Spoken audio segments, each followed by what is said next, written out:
You can't really talk about dictators in World War II without mentioning the man who is known as the first fascist, Benito Mussolini. Mussolini's iron-fisted rule centralized all power on himself, taking out any enemies with brute force and cunning political strategies. Those who tried to challenge his authority were quickly taken out. The thirst for more territory caused him to he unleashed his armies on neighboring lands, expanding his domain through violence. Fascism turned to a more better means to win the support of the Italian people. Open violence gave way to legal violence, which had fooled many people. The outside world praised Mussolini and his works. Many Italians were baffled, and their resistance to the slow moral poisoning of fascism broke down. The final collapse of fascism, though set off when Mussolini's frightened lieutenants threw him overboard, was brought about by Allied military victories plus the open rebellion of the people. Among the latter, the strikes of industrial workers in Nazi-controlled northern Italy led the way. Nothing of this sort happened in Germany.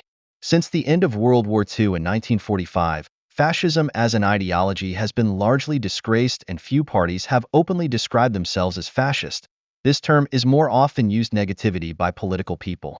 Fascists saw World War I as a revolution that brought massive change to the nature of war, society, the state, and technology. Although Mussolini was an insane dictator, there is also another violent dictator called Hitler. As dictator of Germany, Hitler wielded immense power and implemented a range of policies to control and pursue his ideological goals. He centralized authority, suppressing opposition parties, unions, and dissenting voices.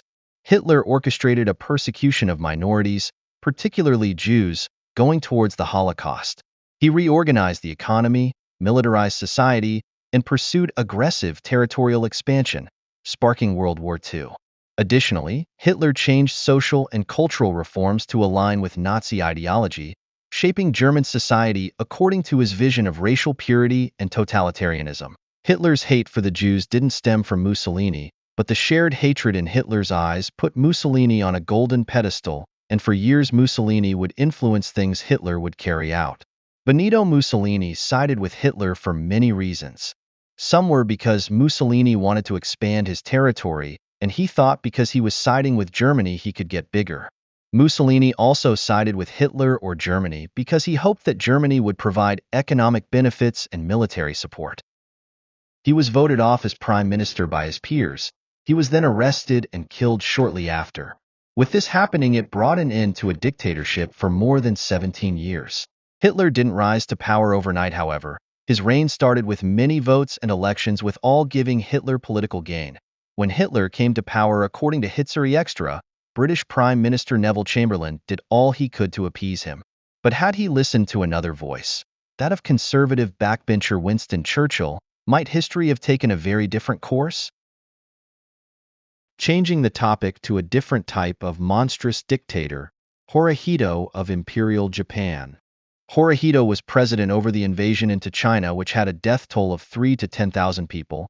He was also responsible for the Pearl Harbor bombing, which was responsible for around 3,000 deaths, and was the sole reason the U.S. got involved in World War II.